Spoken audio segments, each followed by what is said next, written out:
Hello, you beautiful people, past, present, and yes, even those in the future. Yes, there's something different about me. What is different about me? I don't know. Well, maybe it's because I'm not really using my camera today. Well, as it turned out, Baldur's Gate 3 added their photo mode, and because I do like the character models of Baldur's Gate 3, I decided to go ahead and, use my D&D character, Saphira, as a sort of PNG model for tonight. Plus, I'm kind of lazy and I don't, I'm kind of, look disheveled at the moment. So, I figured, you know what? Handsome tiefling man. I think you guys will like it. And I'm also here with Okami. Oh. Hello. And we are Wolfen Empress? Yeah, we're wolfing. And we are reading Dungeon Crawler Carl. A very weird but very amazing book about a guy and his cat going down into a dungeon, like being essentially pulled into some kind of galactic show that like just takes a whole bunch of races and such and pop them in a dungeon and such. It's a very weird thing. Like, there's just so much to explain, and we are starting it halfway through, mostly because, well, I've already read half the book so far. I don't want to start all the way over and forget where I lost my place, but at the same time, so, hey, Cole, how's it going? I hope you have a fantastic night. Welcome, welcome. That's in, the context is we just got done going through the first layer of this dungeon. They defeated a giant pig ball with orcs and such. Hey, Tara, how's it going, my friend? I hope you're having. Oh my God, Jay didn't know about the 7th book. Oh no. Hey, no, Jay, how's it going? And yes, Cole, I am going to hydrate. You can't see it currently because of Tiefling Man, but I am drinking my tea. Yes, I'm glad you're here, Tara, because Dungeon Crawl is going to be starting right now. Kami's going to be doing the role of Princess Donut. Princess Donut doesn't start. I know, I know. I'm going to start reading now. Okay. Lexa said as I sat down on the couch, my head spinning. I was still covered in blood, and I suddenly felt very, very dirty. We'll be ready for you in about 20 minutes. Please relax and avail yourselves of the complimentary treats, she indicated the bar. Okay? Okay, Donut said. Oh, Terror Bandit and Terror Bandit in-game action. Or Cole, whichever one. Someone did. Talking like anything but the highest of pitch voices. So am I not allowed to have a high pitched voice? Oh, it was there. Okay. Am I not allowed to have a high pitched voice, or is Okami not allowed to have a high pitched voice? You both must have. Oh, we have to have. I cannot talk normal. Okay. So I will say, keeping a high-pitched voice for 2 hours is going to damage my vocal cords a bit. However, as a constellation, will you accept at least 20 minutes of a high-pitched voice? Would that be fine? Because I can keep it like this for at least 20 minutes. If you do it for 20 minutes, that's fine. Oh, thank you. I do appreciate it. That's gonna put it straight up. Okay, I can't do that. I cannot do. Oh, wait a minute. Hang on. Maybe I could do it for 2 hours. I do have the microphone filter. Here we go. Hang on. Okay,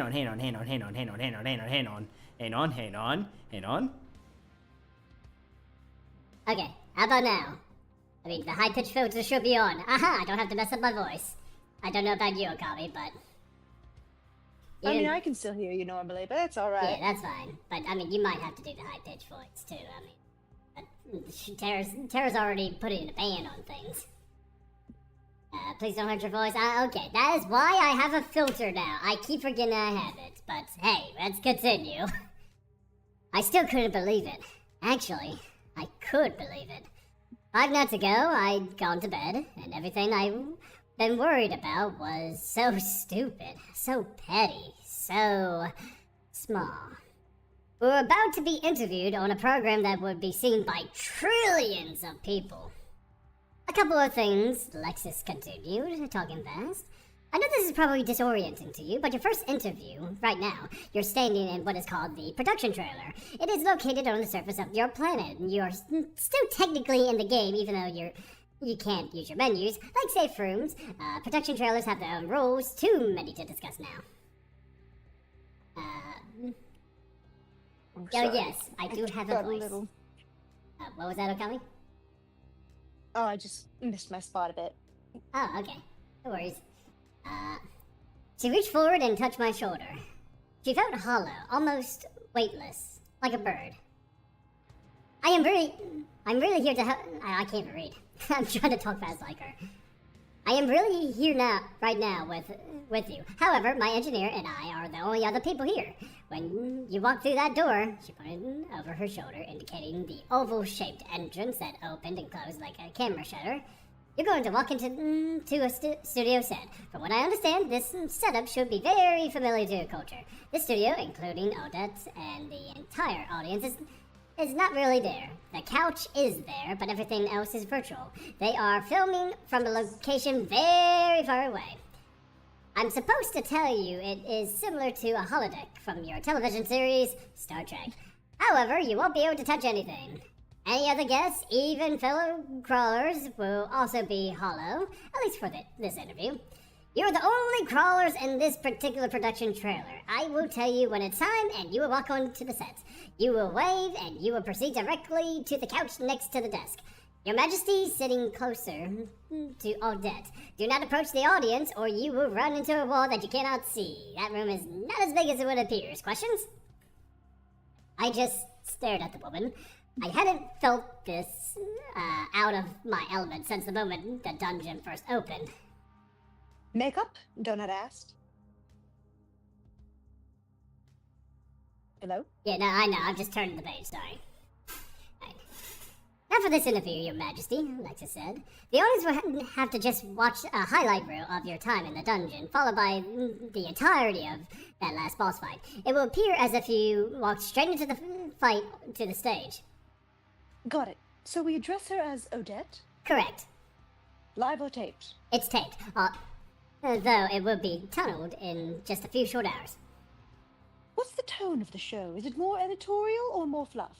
What works better with the audience? Do you want it to be serious or more technical? Or should I just let Carl be Carl? Donna was asking these questions as if she'd been doing this her whole life. A smile tugged at the corner of Lexus's mouth. This is a private production about the crawl. It won't be censored. The more entertaining you are, the better it will play. Got it, Donut said.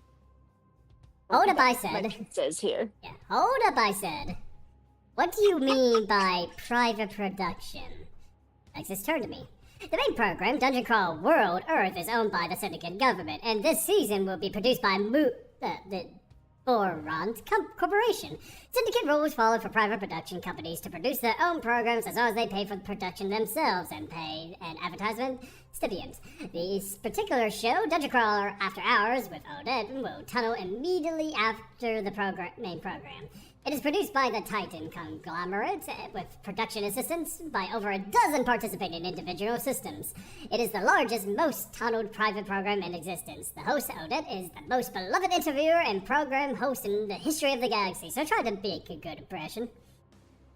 Wonderful, I said, leaning back. Just wonderful. Next to me, Donut was shaking with excitement, literally shaking. Anything else we should know? Donut asked. Nope, Lexi said. Just be yourselves, have fun with the questions, and you'll be fine. Thank you, Lexus. That'll be all. Great, Lexi said. She hit a button on her tablet, turned, and strode out of the room. I looked at the cat sitting next to me, and I wondered, not for the first time, if this was all a dream. An hour and a half earlier, I'd been certain I was about to die, and now I'm aboard some sort of yacht from another planet, ready to be interviewed by an intergalactic talk show. Okay, Donut said the moment Lexus left the room. She started to frantically clean herself. Let me do all the talking unless Odette asks a question directly of you. I just can't believe it. I'm so excited. Just be careful, okay? I said. I stood, moving towards the odd door. It did not open on its own. There were no windows, but there was a small door by the bar. I pushed it open, revealing a bathroom with a litter box. Above the toilet was a round porthole about the size of a dinner plate. I stood upon the toilet, straining on my tippy toes to peer outside. It was dark. I couldn't see a thing except a glint of the moon, moon off relatively calm water. Stars shone in the night sky, and I felt an unexpected longing at the sight of the stars. I put my hand against the window to see if I could push it open. Whatever it wasn't glass. It did appear to be a way of escape. I wondered what would happen if I formed my gauntlet and punched the window as hard as I could. Probably nothing. And even if I did escape, then what? We were in the middle of the ocean, in the middle of the winter, and I still don't have pants. Careful of what? Donut asked from the other room. These people aren't our friends, I said, coming back to the room. I took a banana from the fruit basket, peeled it, and took a bite. Don't forget that. NANI? Oh, Nani? Yeah. Hey, kid. Nani, yes. Nani. Haha. We're in Dungeon Crawl Crawl. Let's continue. Stay away from my pizza, Taro. No pizza. My pizza. I don't call me but mine. She wants my pizza. No, not the pizza. Not the pizza. Let's see. I attempted to put the rest of the fruits and the basket into my inventory, but my menus weren't working at all. There was no garbage can in the room. An oversight. I tossed the peel on the counter. Do you want this cat food? I asked, sniffing it. Are you crazy? Donut said, and get it all over my face. There was a little bag sitting behind the bowl of wet cat food. Perfect cat treats. They had done the research. I picked up the bag and shook it. Donut was on the counter half a second later. Okay, but just one. I took an apple and bit down. I took an apple and bit down as Donut ate her fifth treat. The apple suddenly reminded me of the dead, naked form of Rebecca W. I put it back in the basket, no longer hungry. Carl, Donut said as she crunched down on another treat. There, with all the punching and the grunting and the disgusting exploding goblins, that is your world. She made a motion with her paw, indicating this room. This is mine. I know this might be difficult for you to understand, but I have been doing this my entire life. Every cat show I have ever done is an interview. I was bred for this. Let me do my thing. You didn't talk before, I said. And having a judge stick her finger up your ass is not the same thing as being interviewed for a television show.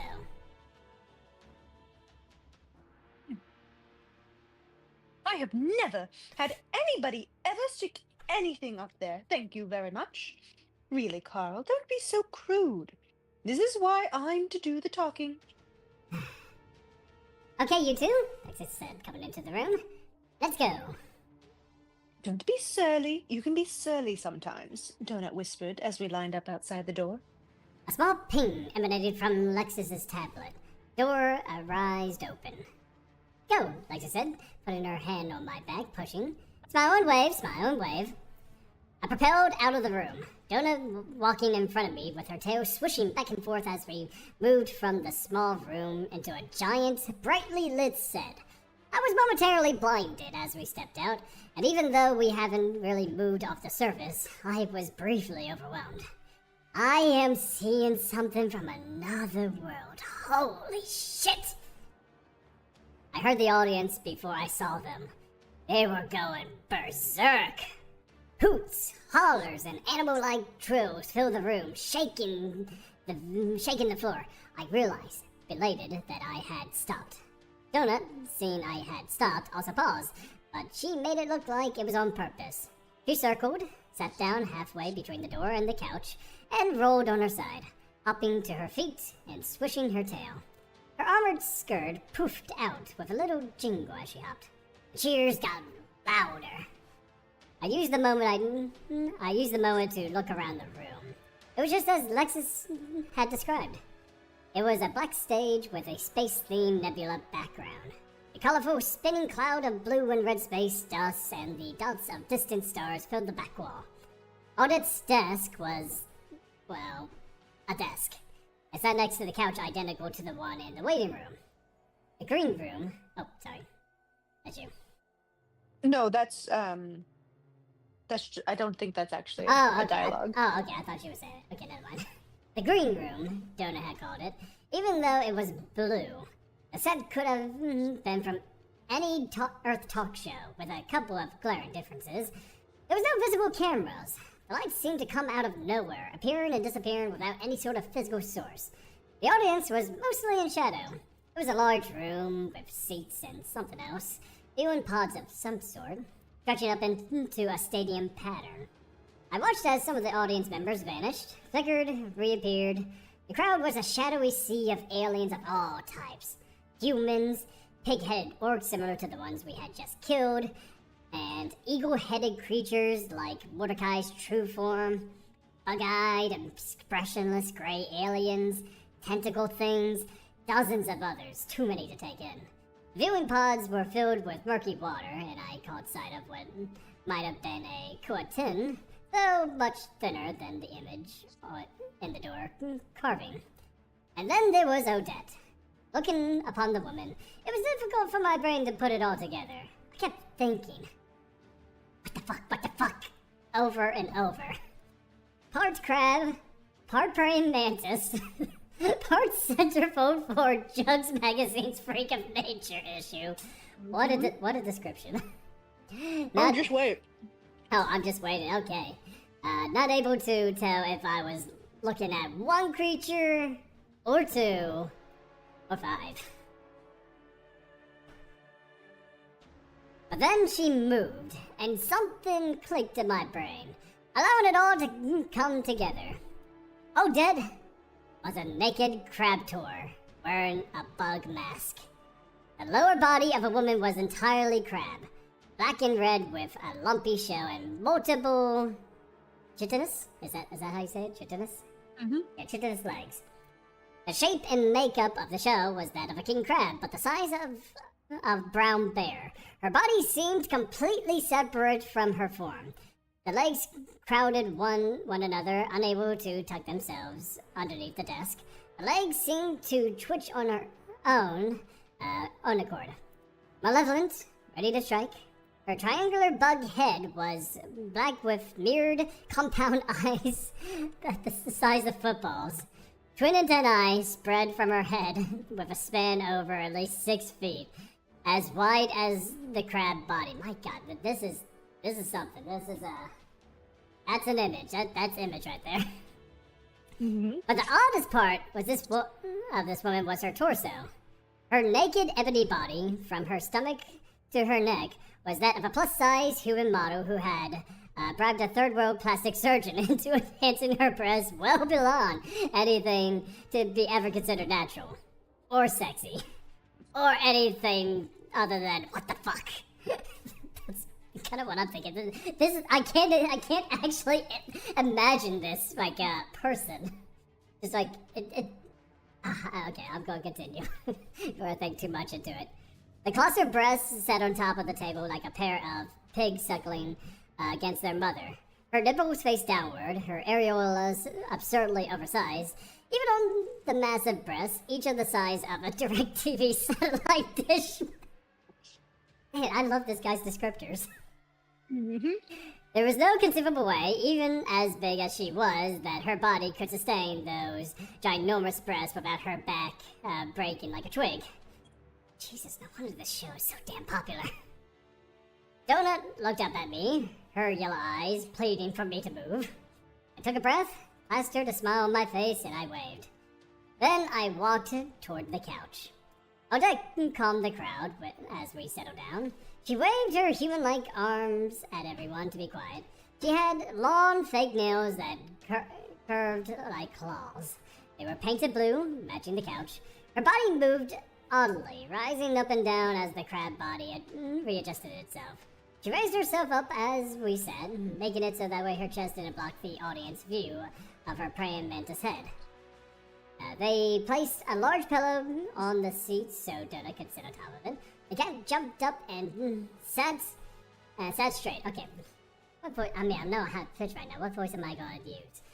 Unless you want to do this, Okami. I want to see what I you can have. be Odette. Yeah, go ahead. I want to see what spin you have to pull for this. Welcome, welcome, Odette said, her voice surprisingly feminine, though she sounded older than I expected. Your Majesty, it is a pleasure to have you here. Well, thank you so much, Odette, Donut said. The pleasure is all ours. Carl and I have been looking forward to meeting you. When I first heard about you, I couldn't stop thinking, I really want to get on that couch and meet her. Donut turned to face the crowd. Her voice had gone up in pitch, sounding nothing like her regular speaking voice. And meet all of you guys! I dare say, what a great looking audience. I'd much rather be here than with those filthy goblins. How's everybody doing tonight? The couch vibrated with the sound of the crowd's pleasure. You enjoying the show? Donut asked. Again, screams. Now, let me ask you something, Odette said. She turned and leaned in, her massive breasts barely sloshed over, as if she had some sort of accordion system connecting her chest with the boobs. So, you might not realize this, but we've been watching you two from the beginning. You might not be getting any love on the official program, but you two are quite the sensation. We are so excited to have you on the show tonight. But something that people want to know is about your title, Princess Donut. So you are Earth royalty? No. I thought. Don't. Why, yes, I am, Odette, Donut said. Now, you have to understand. Earth has a ruling class, the humans. She glanced sideways at the crowd and lifted her paw. Thumbs, it's all about the thumbs. The crowd laughed. But amongst cats, which is what I am, we have what's called an elective monarchy. But it's really just a beauty contest. My full name is GCBWRNW Princess Donut the Queen Anne Chonk. Excuse me. I wouldn't think of boring you guys with all of my titles. She leaned toward the audience and stage whispered. GC stands for Grand Champion. I realized I was staring at Donut as if I just sprouted a corn dog. As if she just sprouted a corn dog from her forehead. I had to consciously make an effort to close my mouth. An elective monarchy? Where the hell did that come from? Who was this cat? And what had she done with donuts? Odette nodded. I could not read any sort of expression on her bug face. And you've won this beauty contest. Donut flipped her tail, and I swear to God the cat fucking winked. She looked right into the middle of the crowd and asked, her voice seductive, "What do you think?" The crowd roared. I love it. You two are so adorable. I'm so happy to have you here with us. Her bug gaze focused on me. Oh shit! So, Carl, before you came on, I promised my audience I'd get you to say it. I looked at her blankly. Say what? I asked. You know, Odette said. She waved her hand as if she were trying to coax it out of me. Your catchphrase. This is not real life. This is not real life. I have no idea what you're talking about. Odette turned to the audience. He doesn't know what I'm talking about. She laughed. They laughed. I'll tell you what. I'll give you a hint. A screen appeared, floating in the midair in front of me. It was me and Donut from above. It was a scene from earlier on. We were peering into an alleyway, and a moment later I leaped back as the blob of lava rocketed out towards us. I screamed, "God damn it, Donut!" This scene changed. I was being attacked by a pair of cockroaches while Donut watched from a pile of garbage. God damn it, Donut! The scenes kept changing, over and over, each time ending with me saying the same thing. I said it at least 15 times. Odette cocked her head at me. Figure it out yet? I sighed inwardly. Doing my best not to let my dismay show. God damn it, Donut, I said. Boisterous cheers followed. Now, let's get back to one of those clips we just watched, Odette said. I was hoping to get insights from you guys. Of course, Donut said. That scene with the cockroaches reappeared. I heard my voice call out, "A little help here!" It was the final moments of our battle with the Hoarder. My stomach dropped, watching that scene from above. The camera focused on my face. I was stricken with how scarred I looked. The blasting music from the fight was gone. The giant woman was gagging and sobbing. The visceral sound shook my bones. She's almost dead. You can kill them when you kill her. Donut cried on the video. The clip ended, and the audience was screaming with laughter. Now, Carl, Odette said. Her breasts made a slight sloshing noise on the desk. Thinking here, when Donut wasn't helping you. It happened so fast. I wasn't thinking. And you, Donut? You saw him there, surrounded. You're stronger than him. Odette waved her hand, and our stats appeared floating in the air over us. Wow, a lot stronger than him. Yet here we are, Donut said. Carl handled it like the champion he is. Besides, darling, if he was in real trouble, I would have certainly helped. Like I did with that Juicy boss we faced. She looked at me. What was his name? Juicy? Juiced? The Juice? Now that was a fight, wasn't it? The crowd roared in their approval. We talked for about 5 more minutes. Odette would ask a question about something that happened. Donut would answer. She had the crowd eating out of her paws. Odette asked me about my pants. It showed Donut asking if there was a reward for the worst dressed in the dungeon. And it showed me standing there, looking pitiful in my knee pads. The words, "worst dressed," appeared floating over me. I pretended to laugh. So, what's next for you two? You intend on staying with Team Meadowlark? Odette asked. That's the plan for... Oh, I'm sorry, babe girl. Was that your head? I'm so sorry. I thought that was your butt. Oh my goodness. Come here. Yes, I'm sorry. That's the plan for now, Donut said. Depends on what we find on the next floor. She flicked her tail a few times. But I want to tell you something, Odette. She stood on the chair, facing the audience. I promise all of you, you guys are going to want to follow me and Carl. You're going to want to favor us. Because whatever it is we face, we're not just going to kill them. No? Odette asked, amused. Oh no. We're going to kill them big. We're going to kill them with style. 30 seconds later, and the audience was still screaming. Odette had shouted out of her own crowd. We are out of time, but thank you so much, Carl, and Her Royal Majesty Princess Donut. Good luck to you two. I will see you all next time. The throne continued to go berserk. She's stolen that line from Mordecai. Him kill them with style. Really? I whispered. But Donut didn't answer. She hadn't heard me. She stood on the edge of the pillow, standing like that damn line from the Lion King, whose name I cannot remember. Her chest heaving with pride as she looked back into the holographic mass of adoring fans. Her eyes sparkled.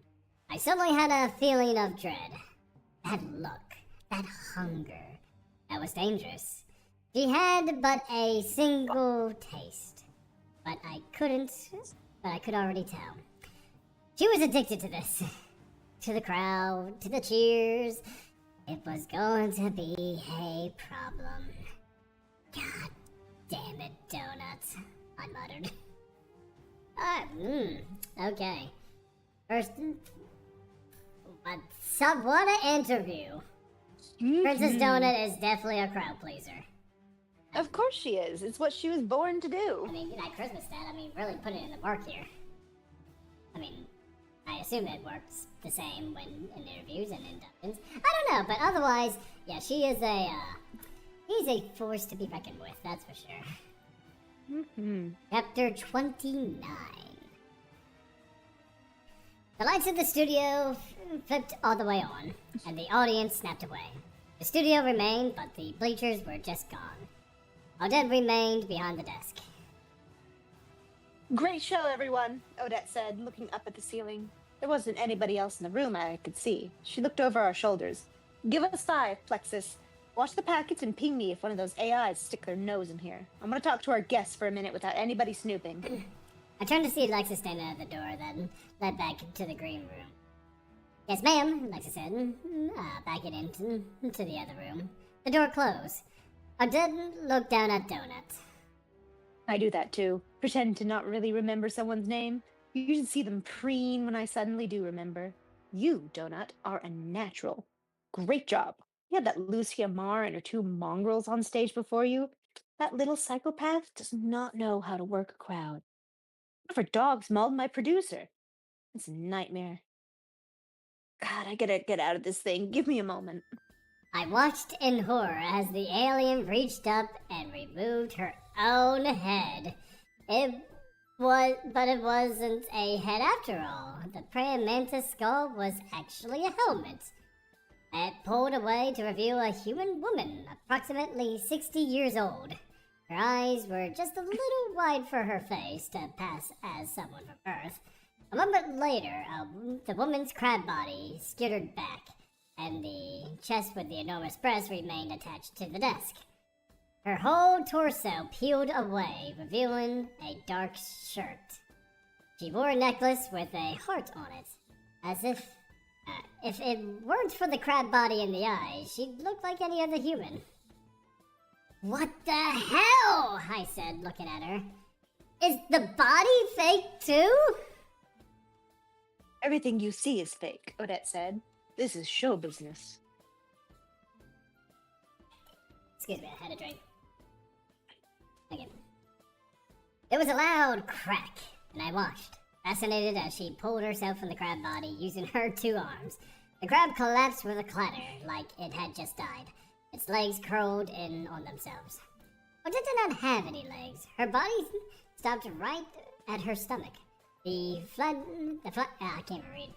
A flat disc zipped up from under the desk. She pulled herself onto the platform, and she floated in midair, able to control her movement.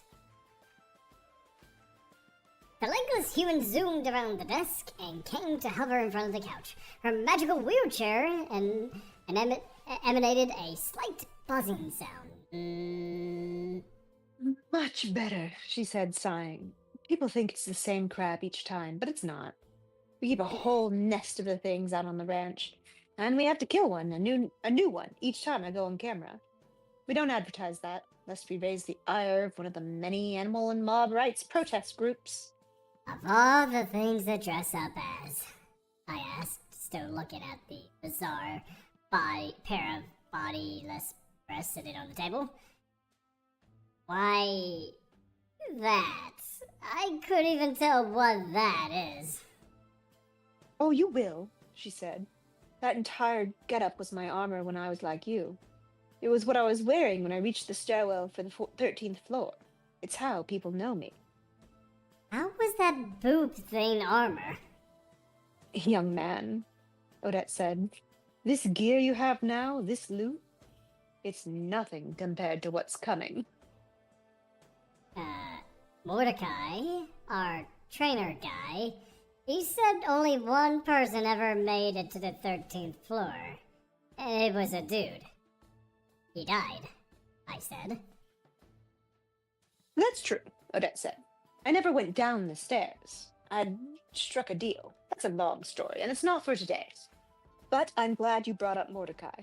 That's who I actually want to talk to you about. I know this is his last crawl. I'd like for you to tell him to seek me out when this is all over. Hey, Satendo, how's it going, bud? Glad you're here. We're reading a little bit of Dungeon Crawl Carl today. We're switching on and off between voices, between me, Kami, and Satendo says hi. Hello, Kami. Hello. Hello. Mordecai, how do you know each other? Donut asked. Were you on the same season? Oh, they couldn't have been, I said. Odette is human and Mordecai is a bird guy. They're from different planets. They're called skyfowl, Odette said. And my season was long before Mordecai's. I was his trainer. In fact, that's how I found you. I keep an eye on him, and I watched you guys as you stumbled into his guild room. Yes, Nintendo. No, it wasn't a wheel change. Tara did a ban on my normal voice, so I I am forced to have this high-pitched voice as I am reading as Carl and other Didn't you say it characters. was only for 20 minutes, though? Well, that was before I realized I had the other voice changer. So, as per the original request, the entire stream, I have to keep a high-pitched voice, just in all fairness. Hmm. So, his trainer? Wow, said. That must have been a really long time ago. It was, Odette said. So, can I count on you? I shrugged. Sure, will time. She nodded. Thank you. Now, I'm gonna give you guys some advice. Don't talk about this out loud once you go back. The mud skippers don't like it. Mud skippers? I said. You mean looking at the ceiling. They can't hear you in here. But don't say that phrase in the dungeon, mud skipper. They attempted to get it listed as hate speech by the Syndicate a couple cycles back. Hardly anyone called them that until they made a big deal about it. But yes, that's what I mean. The Kuatin. Boran. Nobody likes the Kuatin. At least not their system of government. Borant is a different story. So those folks are okay. All they want is to put on a good show. I'm sure they were incensed when they were forced into this early release. I looked at Donut. We won't say anything, I said. Good. First thing, you're going to step onto that second floor, and in a day or so, you're going to find your social numbers have gone meteoric. Those people are following you, Carl and Donut. So when you go down to the third floor, you, she pointed at Donut, need to stay as a cute, cuddly cat. They'll tempt you with some very powerful creature races. Going viral early is both a blessing and a curse. People are in love with Donut the cat, not Donut the saber-toothed void leopard. Don't change your race, whatever you do. It's gonna happen dozens of times. They change and their numbers plummet. Why nobody sponsors a crawler earlier than the fourth floor now? I wouldn't even consider it, Donut said. That's my girl. Odette said. By the way, Switch 2 pre-orders have been given a new release date. Yeah, I saw, and everything except for the Switch price actually went up, I think, between $5 and $10, I think, for the accessories. Because I think the Switch 2 is being made in Vietnam, and the accessories are being made in China, which is probably why they increased the price on those. Let's see. Sorry, I had to find my place again. And me? I asked. She shrugged. People are used to seeing humans, so it's not as crucial for you to stay the same. As long as it's not too different. If she stays that tiny little thing, she's going to need to be protected. Mordecai will be the one to lead you through the process of picking a race and class. There'll be a lot of information. Excuse me. He won't be allowed to steer you, at least not overtly, but if I taught him anything, it's how to help you decide for yourself. I don't know what's going to be on the table, it's different every season. Listen for his clues. He knows what he's doing. He's going to do his best to guide you. Yep, only the Switch 2 accessories got the $5 to $10 increase. Yeah, it's to be expected, but hey, what can you do, right? Okay, I said. Thanks. Also, she added, if you want pants, you should probably stop bitching about not having them. Excuse me. So, it's like I suspected, I said. Loot boxes aren't really random. Of course not, said Odette. It's even written into the rules. Look at me, she floated back, holding out her arms. I lost my legs to a fiend scythe on the 11th floor. I was all but dead. I dragged myself to a safe room, opened my boxes, and I received this. She poked a black belt around her waist, just above the line where her legs were gone, in a gold box. This is a legendary item, at least. It allows me to attach body parts of other monsters to myself. I had to drag myself back out there and kill that crab first, but I took its body as my legs, and I continued on my way. Your legs don't grow back? Donut asked. No, not if they're completely severed off. But that's not the point. People are watching me. Were watching me. I had 5 sponsors, a record at the time. Me dying alone in a safe room was not good for anyone involved. They didn't care if I lived or died. as long as that death was glorious. So they gave me the perfect item to compel me to get my ass back out there and at least try. Yes, this is a game. Yes, there are controls in place to make it fair, sort of. But more importantly, this is a for-profit venture in the entertainment industry. And if you staying alive means more profits, then you'll find your loot to be a lot more convenient. But if the AI senses screwing you over will make the show more interesting, you better believe it'll fuck you right in the ass at the worst possible moment. Don't ever forget that. You can't count on anybody but yourselves. However, this does make me worry that when the $90 or 90-day tariff delay also.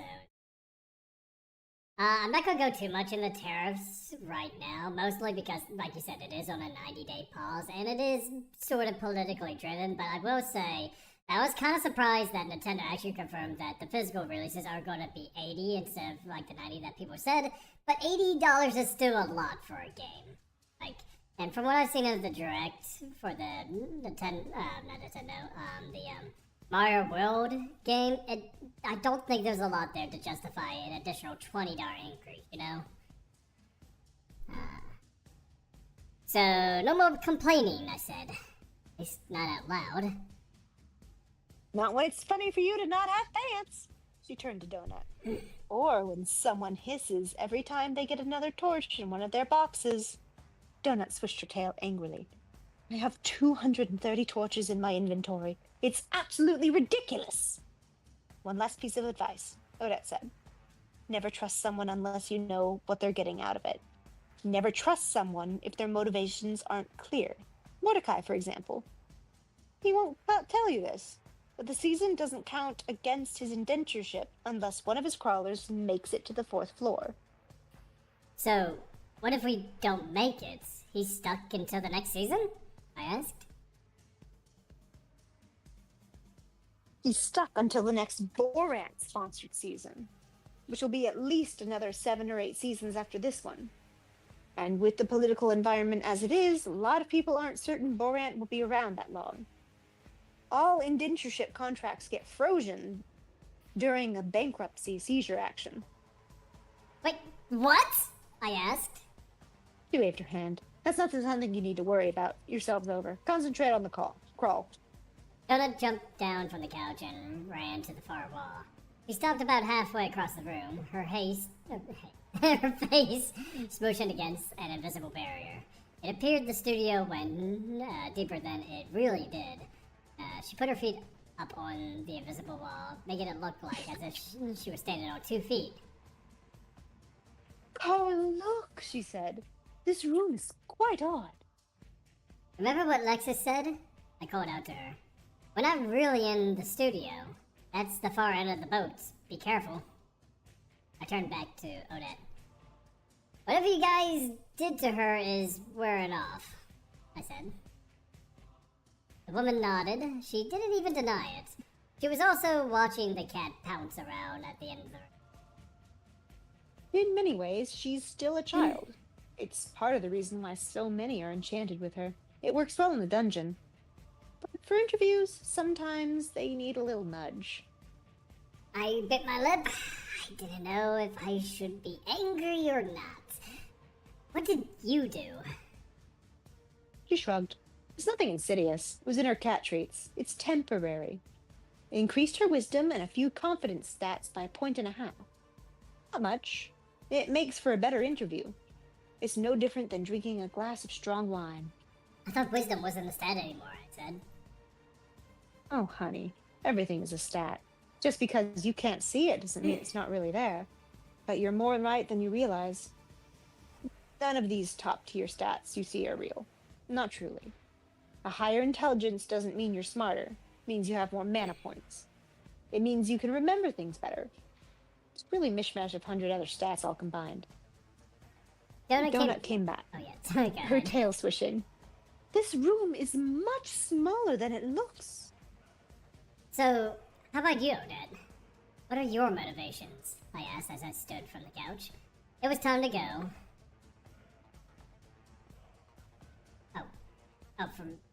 For helping us, I mean. You said not to trust anyone until you know what their motivations are. The older woman smiled. My audience loves you. The longer you stay alive, the more money I make. And there is nothing I love in this universe more than money. Now get back in there and try not to die. Okay, so we know a little more about the systems and how they work, and that kind of explains why Donna got 230 torches, because she complained about it and people thought it was funny. Haha, torches! Yep. So, it's not technically random, it's just based off of what the emotions and needs and such are. Hey, you need pants? Well, you're not getting any. I suppose there is a certain amount of chance to it, but Venom Satendo. Sprinkle eyes, icing lawns dough. Banquet, so many snacks, little time. Venom Satendo likes donuts before ripping his dough flesh off. You do realize we're talking about a cat, Satendo. That's the name of the cat, Princess Donut. yeah, what are you talking about? I think like what he's trying to do, he's like separating like he has a Venom Satendo, you know, like have you seen the movie Venom? Yeah. Yeah, so I think that's what he's trying to do. Like there's a Venom Satendo saying this. Something weird. Alright, next chapter. Okay. Now I will say that that's gonna be playing here in about 10 minutes. So I'm gonna keep track of where we are. Yes. Yeah, dungeon floor 2. Yes. Oh, I thought it was a little donut, not a cat. It's a cat, yeah. Princess Donut, the cat. Princess Donut, the Queen Anne chunk. Grand champion. There's nobody on my list, Donut said. Follow us yet. We've been on the second floor for about 5 seconds. Thankfully, Brennan and his crew hadn't come down yet. We still had 2 hours until the collapse, and I suspected they were waiting to see if Chris would convince the 30 folks holed up in that Waffle House to come down. I wouldn't expect to see the first ones emerge for another hour. And yes, there was a Venom line for the Venom movie. Okay, I thought as much. I don't think it gets turned on until after the recap episode, said. And Mordecai said it updates slowly anyway. Tonight's episode conceded with the closing of the first floor. I was hoping we could find a safe room before then. The episode was usually a little more than an hour long, and after that, Odette's show would air. And if the show was as popular as they implied, the views would start to roll in. I knew deep down it was probably a good thing. For fans, the better chances we had.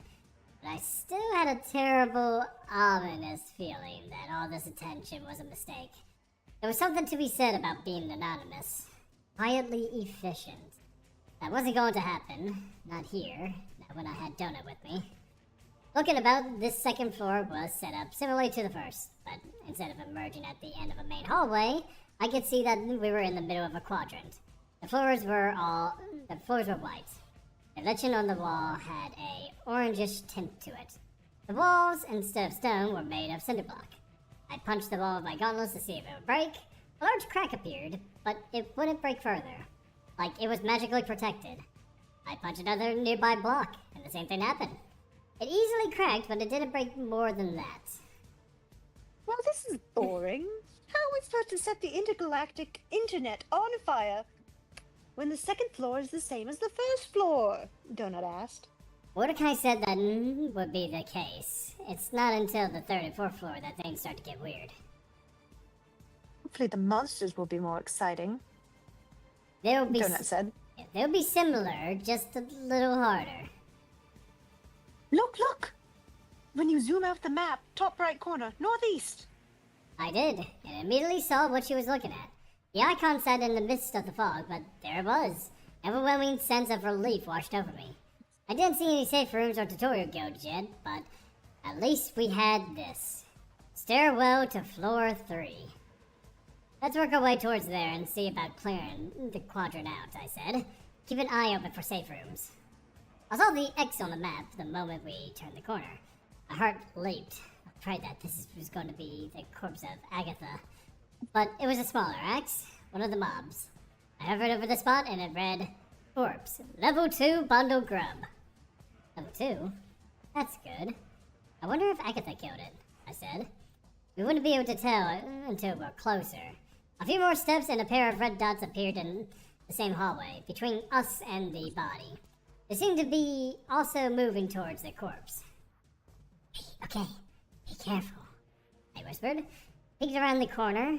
The mobs were a pair of fuzzy, cat-sized monsters with no legs.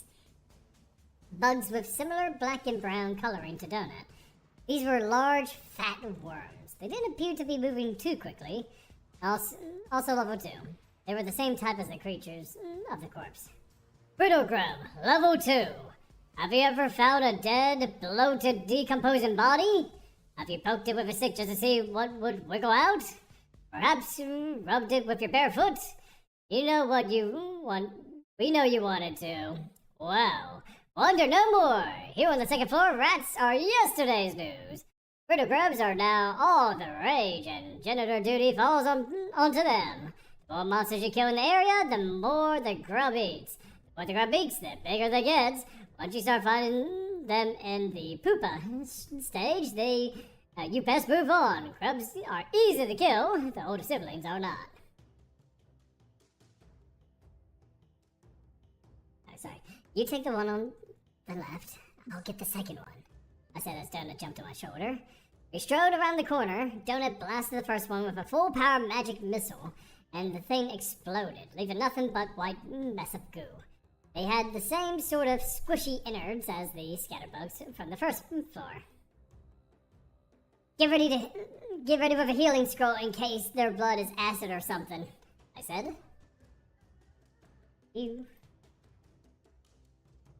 I formed a fist, rushing up. A second grub was making a pitiful squeaking noise, trying to get away at a turtle's pace. I smashed down with my gauntlet. It was like punching pudding. A toddler could kill these things. Bug goo didn't appear to be toxic. Bugs didn't offer any discernible experience either. They seemed to be much less dangerous than the rats. I wonder what sort of monster they turn into. We moved to examine the smushed remains of the third corpse. It was as I expected. Lootable corpse, brittle bug, level 2, killed by Crawler Agatha. Vial of brittle grub, hemolith, alchemy material. It looked as if she ran over the thing with her shopping cart. It took about 10 minutes before the corpse became lootable by other crawlers, and that was the only indication of how long this had been. Her head started. I can't even read. Her head start was several hours by now, thanks to our interlude on the surface. I took the vial. Dodo jumped down and sniffed the corpse. She made a disgusted face. I'm sorry. I think that's you. Repulsive. I see a couple more red dots down one hallway over. I looked at my map, and the red dots weren't there. I blinked, and they appeared. I've been noticing that recently. That Donut could sense active monsters a few moments before I could. I suspected it had something to do with her race, but I wasn't certain. These dots were moving quickly down the adjacent hallway. Those aren't grubs. The bugs are like the rats, then we haven't met the mobs of this quadrant. I took my foot and I smashed down on the remains of the corpse that Agatha killed. And I smashed and crushed, smearing the innards all over the place until the X disappeared on the map. Carl, Donut said, looking between me and the splattered remains. Are you quite all right? Did you read that description of the grubs? I said as I wiped my foot cinder block. I could barely feel the bottom of my soles. The sides of my foot were still as sensitive as ever. We can't just leave the corpses lying around, even their own corpses. Not in this part of the dungeon. From now on, we gotta do our best to leave as little as possible. She crinkled her nose. I don't feel as if that's an efficient use of our time. My people aren't going to enjoy watching me desecrate the dead. This is just revolting. I'd much rather you not do this. Your people aren't going to enjoy watching you getting killed by whatever these things are going to grow up to be. We continued down the hall, turning a junction and then another, angling towards the other red dots. These guys were moving in what looked to be a patrol pattern. I suspected if we continued, further in that direction, we find their base and the neighborhood boss. That wasn't something I wanted to tackle just yet. And... Let's go get these things. Oh, okay. No, go ahead. You can read this one. We got a few seconds. Let's go get these things already. It's taking much too long, Donut said, hopping up and down. With her collar charm and crupper, she sounded like a bell. God damn it, Donut. You're gonna have to be patient. We got an ad coming up. Yeah, we'll be right back, guys. Ads are showing up. We'll be right back after these messages. Yippee.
We are But back. alright, yes. Yes, we are back. We are excited. Let's go ahead and continue it. Where was I? Oh, yes. God damn it, Donuts. Said, "You're a cat. You need to work on your stealth." The creatures paused, then they stopped the hallway and started to move quickly in our direction. "See?" I said. "We need to see what the mobs are before we force confrontations." I stepped out, waiting for them to round the corner. Donna returned to my shoulder. She was starting to reply to me, but she squealed in anger at the moment the mobs appeared. Dug her paws painfully into my shoulders as she tensed. She fired off 2 rapid succession missiles. Both of the creatures hit the ground, their health moving into the red. Barely. They got up and continued towards us, snarling and snapping. Sorry. And barking? The AI approximated a terrible Australian accent. "Danger Dingo! Level 5. These aren't cute, cuddly, baby-eating puppies from the land down under. No, mate. This Danger Dingo features a stronger body, sharper teeth, and the butcher for black metal bands such as, I'm gonna butcher these names. Go ahead, say sorry there. Dumu Borgir and Satyrican. Were there... God, this accent. Where there are dingoes, there's kobold raiders and slave masters usually aren't far behind. Yeah, Donut screamed, shooting 2 more missiles. Both of the monsters fell over, dead and steaming. She'd used 24 of her 26 mana points in seconds. She sat on my shoulder, breathing heavily. So, I said, looking down at the corpses that continued moving forward, and continued their forward trajectory, sliding to a stop at our feet. Not a fan of dogs, are we? These guys didn't look much like regular dingoes. First off, they were huge, about the size of mastiffs. They each had a fur pattern on their faces that looked like heavy metal corpse paint. The fangs were absurdly long and sharp, giving them an almost prehistoric look. Both dropped poor dingo pelts, which Donut looted. One of them was also something that we haven't seen yet, a pair of gold coins. Donut snatched them away before I could examine the money's properties. I must admit, I did get a little carried away there, Donut said. With a With a swipe... swipe of her Okay, no, you go ahead, sorry. With a swipe of her claw, she ripped the dingo's head right off. She kicked it, and the head exploded against the wall. Once again, the corpses on this level were significantly more fragile once they died. I watched as she gingerly and matter-of-factly tore the corpses to shreds, careful not to get any gore on herself. She kept saying, "Ew, ew, gross, ew," as she did it. She wasn't quite successful keeping the blood off of her, and by the time she was done, both her forward legs were soaked red. What happened to not wanting to desecrate a corpse? Cocker Spaniels deserve to have their corpses desecrated. Those aren't... I stopped myself. I wasn't going to argue with her. She knew perfectly well these weren't Cocker Spaniels. She was just playing for the camera. Let's get back out of this area for now. I indicated with at the curved hallway. I could see the few larger rooms ahead, and I suspected we'd be knee-deep in dingoes and kobolds if we went further. As we approached the main hallway, I didn't see any further signs of dingo mobs, but we did find a couple more dead grubs. Plenty more living ones. These things were everywhere, and we had to kill them by the dozens. There's a safe room. It's right off the hallway. I looked, and she was right. It was in the wrong direction from the stairwell, but it was close. We headed that way, edging into another quadrant. This was filled with floating brains with tentacles dangling under them. They looked like jellyfish. They were called mind horrors. All of a 4. They used something called a psionic attack. Donna wasn't affected at all by them, but I was. Hey, Magpie, how's it going? Guess, audiobook from me. But, Tara kind of, cursed my voice to be high-pitched. The nerve. Yeah, helium-affected Claude, yep. Yep, that's me. Oh boy, but I'm glad you're here, Maya. Hey, welcome. I could feel them before I saw them. Their presence causing almost debilitating headache. But they were physically weak and they moved slowly, like miniature blimps. I could punch them out of the sky before their mental attacks lowered my health more than a few points. Their brain-shaped bodies had the consistency of jam-filled kickball. They bounced when they didn't hit the ground, sometimes splattering. I didn't want to go further into this neighborhood, but we cleared the way to the safe room. The room, unfortunately, wasn't one of the restaurants with the pop-cop protector, though the chamber itself was much bigger than any safe room I had seen. It appeared that there's some sort of storm shelter. Signs on the door for the restrooms were in French. Television screens were attached to the walls on one end of the cavernous room. About 50 dozen cots were pushed up against another wall. There was no food, no cookies, no vending machines, bathrooms, showers, and sinks. Sorry, can you do the Kronk voice and this helium voice? I just need to know what it's like. Yeah, you know what, why don't I go ahead and, try to read this next paragraph as a Kronk, you know? There was something I'd never seen before. A mailbox, attached to a pole in the ground near the wall with the televisions. It was a standard black mailbox with a little red flag, the kind someone out of the suburbs would have in front of the house. I immediately moved to the box and, I tried to open the little door, but, I received an error message. Why would anyone send you mail? Weird, I said. There you go. I hope that worked out. It's kind of hard to hear the Kronk voice when you're full of helium. I love this trumpet, and thank you. If you could see me bow, I would bow. The number of boxes and achievements we received was less than usual, but I had quite a few. Several of my bow stats had also ticked up. I sat down on one of the cots and examined my achievements as Donut did the same. New achievement, Burrow Boss. So, you stumbled into the chamber of the second weakest type of boss. If you survive this, it means you're in the top 5% of all crawlers. Too bad only the top 0.25% made it past the next tier. Reward? Yeah, no. Oh yeah, you defeated this second to hardest kind of boss. Oh yeah, you don't get nothing. No achievement. No. He only got that for going into the chamber. Oh, okay. Yeah, I'll read on then. Excuse me. I must have misunderstood. New achievement, bully and a thief. You've stolen property from a fellow crawler who is a lower level than you. What's next, tough guy? Kicking puppies? Reward, you receive the Amateur Assholes Box. That one confused me for a moment until I realized I had gotten it for taking... I get the shopping cart. Oh, wow. Yeah, what an achievement. New achievement, Battlefield Construction. You built a structure and deployed it in battle, and your mother thought you were wasting your life away while you spent all those hours eating Doritos and playing Minecraft. If only she could see you now.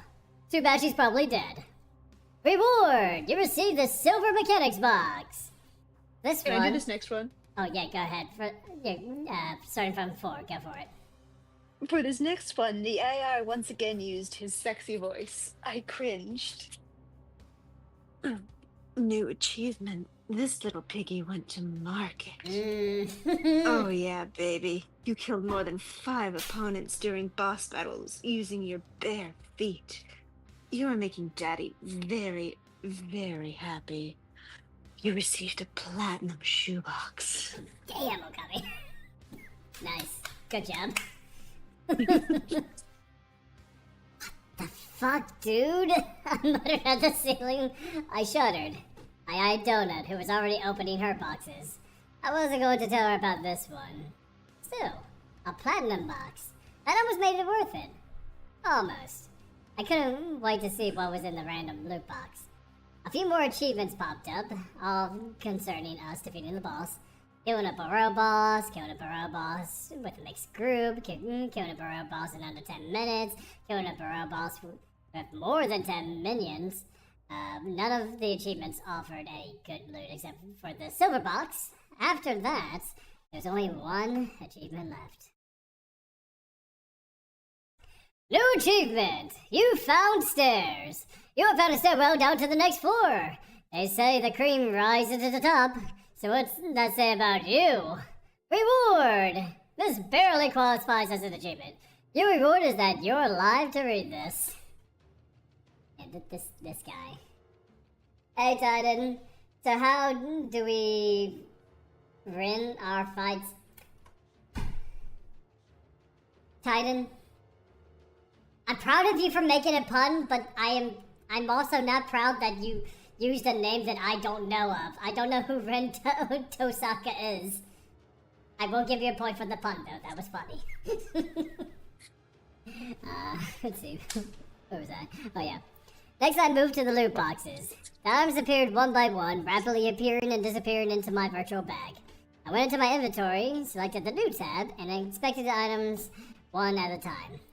The asshole box bestowed 5 gold pieces and 3 little pieces of paper. Drink ticket, times 3. Desperado Club. I examined the little red paper, and all it said was, redeem at Desperado Club for a free drink. I stared dubiously at the quotation marks around drink. The silver mechanics box contained a really interesting item, a tool. I pulled it out of my inventory and examined it. It looked like a silver, oversized lollipop with a button on the handle. Worn out, having been a long week. My mom's recovering from a medical operation she had since yesterday. Oh no, dude. Yeah, I hope that she's recovering well, and you know I hope she's doing good, bud. You know. Hey, at least you get to you know have a little bit of silly fun. You know, to keep your mind off things. The Gooinator 3000. Yep, Magpie. Yeah, the Gooinator 3000. The Dr. Evil was here. Yes, she made this one. That's canon. Yeah, she made this Gooinator. This is a shaping tool. May only be used at the workbench, assisting in shaping materials into something else. You might want to keep the business and away from your face. That sounded pretty cool, but I wasn't able to use it until I bought a personal space, which I couldn't do until the 4th floor. But now, we'll have to sit in my inventory and wait. Next up was the prize from the silver boss box. I received 100 gold coins and a potion. Cheat code potion. Warning. This item has a short shelf life. This item will expire shortly after it was generated. In other words, this isn't something you can hoard. Don't be a wuss. Drink it now. Causes 1 recently used combat or magic themed skill to increase by 3. Choice is random and permanent. Check something. A red flashing timer appeared at the bottom of the description. It was down to 17 minutes and counting. Shit. I added it to my hot list and drank it. It felt like a crackling sensation in my mouth, like I just had downed a whole packet of Pop Rocks. Your plagiarism skill has been increased by 3. Your plagiarism skill is now level 10. Damn, I now had a pile of bonuses now, all relating to unarmed combat. With the combination of my iron punch and powerful strikes, plus my unarmed combat bonus and my pugilism skill, my fist packed just as much damage as Brennan's lightning ball. My new skill levels would come more slowly now, but I could probably punch a steel beam and put a dent in it. Honestly, that sounds pretty wicked. Now, if the world had ever gone to crap, I wouldn't mind just learning how to punch things. At the same time, I knew my progress wasn't anything special. Not compared to some of the others from the last recap episode. That Lucia Market was completely decked out in magical gear. She had an obvious dexterity bonus. The kid was running on the walls and doing flips and shit already, splattering monsters with her mace. The crossbow woman with the Valkyrie helmet was also crazy strong, like twice as powerful as me. I watched in awe as she picked up a bear-sized slobbering tentacle monster and threw it in the air, shooting it twice with her repeating crossbow before it exploded. They were giving us the incredible upgrade. Oh, I can't even read. They were giving us these incredible upgrades, but I also knew that the monsters were going to keep pace with our progress. And while I felt overpowered, a part of me feared I was actually falling behind. I had one last item to examine. God damn it! I muttered under my breath. I put into my hand and examined its properties. It was a little black folder with a zipper. I zipped it open, revealing multiple miniature tools. Enchanted pedicure kit of the self. The kit contained 12 essential items for proper foot care. The magical enchantment of this item may only be imbued within a safe or personal space. Warning, all of these enchantments require you to maintain barefoot. Why? Because, you know why. From a stone to a circular pusher, this personal hygiene kit will keep your feet both luscious and in perfect fighting shape. Not only care of your feet and toenails will result in the following bonuses. Plus 15% damage to barefoot attacks for 30 hours. Plus 3 to smush skill for 30 hours. Unbreakable buff, feet only, for 30 hours. This buff keeps your pretty little... I can't read that, it's a little bit hard. Metatarsals? Let's see. What was it? Is that metatarsals I'm reading? Your metatarsals nice and unbroken. Celestial, nimble, these names. Celestially nimble and tiny buff, feet only, for 30 hours. Not only will your tootsies look nice, bright and shiny, but any traps set off by footfalls will now prompt an alarm and have a 5-second delay before being triggered. I sighed. And that very last buff was a great prize. Other than the goblin dozer, we haven't really dealt with any traps yet. Mordecai had mentioned them, but I didn't know when they would start showing up. We were going to need more than just a 5-second warning, but this was better than nothing. I looked at the kit dubiously before shoving it back into the inventory. I had no idea what most of these little metal items did. Would I have to use all of them to turn the enchantments on? How long would it take? Beatrice would literally spend hours in the bathroom poking, prodding, and plucking at herself. Donut usually sat on the counter in the bathroom with her, yelling for attention, which Donut had just watched her do a number of times. I was going to have to ask the cat if she knew how to use the items. Kid. I watched as Donut trotted over to the mailbox, left so she was standing on top of it, and then sat down in front of the box as it opened on its own. A tome floated out and hovered before her. It vanished as it was added to her inventory. What the hell was that? I asked. She poofed her chest out. Thanks to that boss box, I am now a member of the Dungeon Book of the Floor Club. I get 1 spell book per level, which is mailed to me. What? Really? That's way better than what I received. What book did you get? Instead of answering me... Oh, I'm sorry, go ahead. You're good. Her body flashed with light. She'd read the book, giving herself the spell. Ew, she said after a moment. Awful spell. We really need to save these book things instead of wasting them. And god damn it, I caught myself. You know this. You have to read the description before applying it to yourself. What is the spell? What does it do? I couldn't examine her spells, so I had to rely on what she told me. She knew she had 4 spells, not including this new one. She had the heal spell everyone started with, Torch, Magic Missile, and Puddle Jumper, but she said she tried once. She also had a tome of Minion Army she couldn't read yet, and I had a tome of Wisp Armor. It's called Second Chance. It casts 10 mana to cast. I can raise a monster from the dead. It has to be a lower level than me. They will fight for us as many minutes as the spell's level. The level is 1, so it'll only last a minute. Holy crap, I said! That's badass! It's a necromancy spell!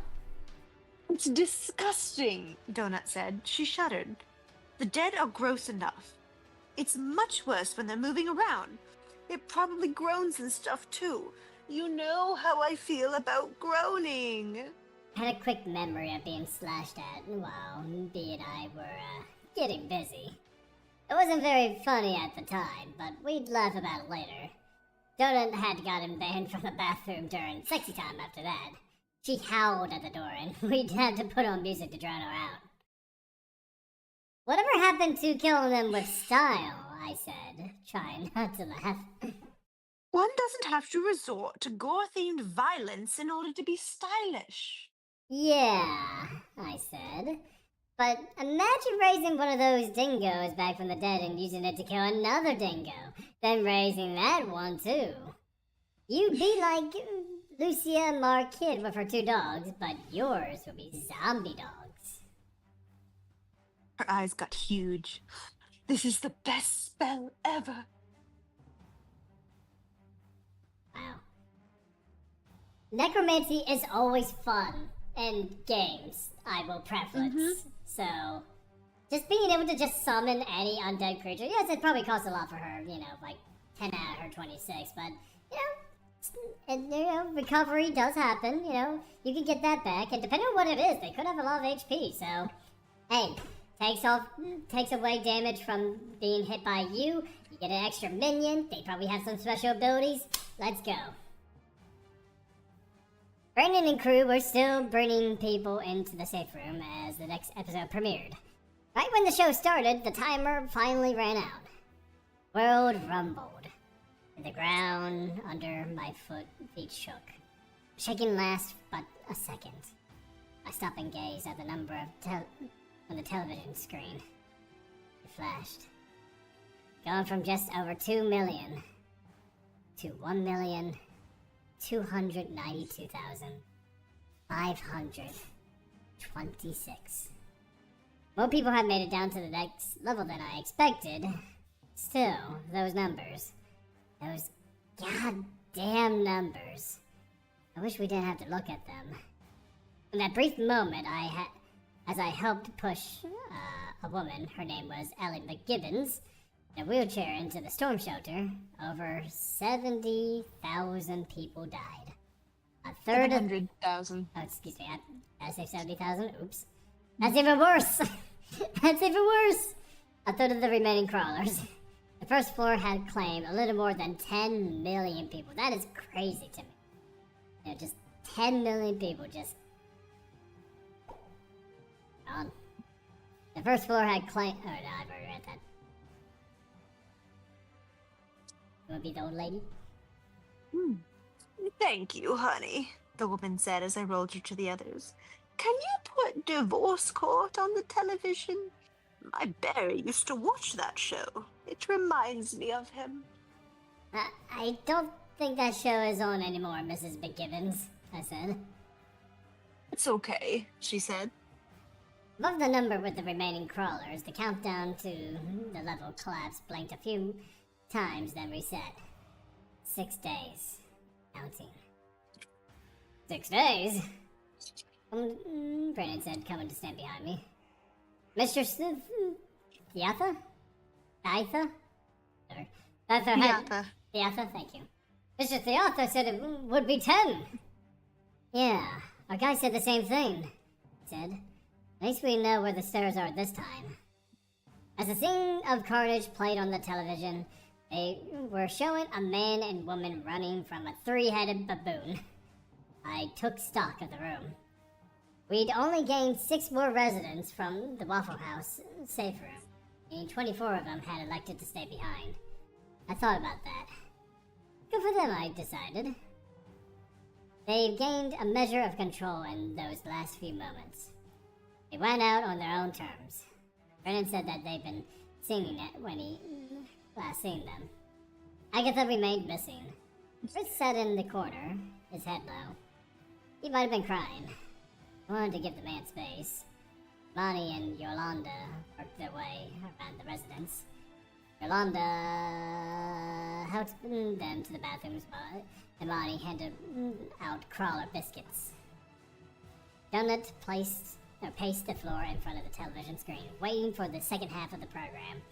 She wouldn't be able to watch Odette's show, and we still didn't know if we'd get any airtime on the main program. After everyone sleeps, I was hoping to get your help with something, Brennan said. I already knew what I was going to ask. You're going to send them all down the stairs to the 3rd floor early. Yes, he said. You can't train, so there's no point in keeping them here. What about you? I asked. Your levels need work. His head shook. We talked about it. All of us are going to go down. We'll take our chances on the 3rd floor. We don't want to risk getting separated. On the screen, a woman screamed as her arm was bitten off by a monster that looked like an eggplant with teeth. We'll scout the way and clear for you, I said. Thank you. Did you get anything good in your boss box? I asked. He now had a bright silver star next to his name in the interface, along with the rest of us. He grinned. I got a magic boomerang! Chris got some book of the club thing, and Molly didn't tell us what she got, and Yolanda received a new type of quiver. There's something I've been wanting to ask you about Agatha, I said. Everyone quiet! Quiet! Donut called. It's time for the good part! The screen focused on that group of men from Africa. The party name was Le Mouvement? Okay. Le Mouvement. Le Mouvement, yes. They'd gone from 150 to about 80 after some initial strife. Some of the members sported skulls by their avatars now. Okay. The show had helpfully added a graphic showing how much ammunition they had left. 80 men were down to under 500 rounds. Hopefully they were training themselves in other weapon types. Lucia Moore and her dogs obliterated a nest of brown, shaggy monsters before descending the stairs. I knew right after she had been whisked away to appear on that show. She had been on the stage just before us, where one of her dogs had attacked a producer.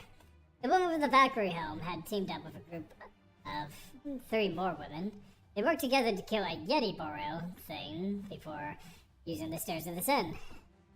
Just like that, there we were.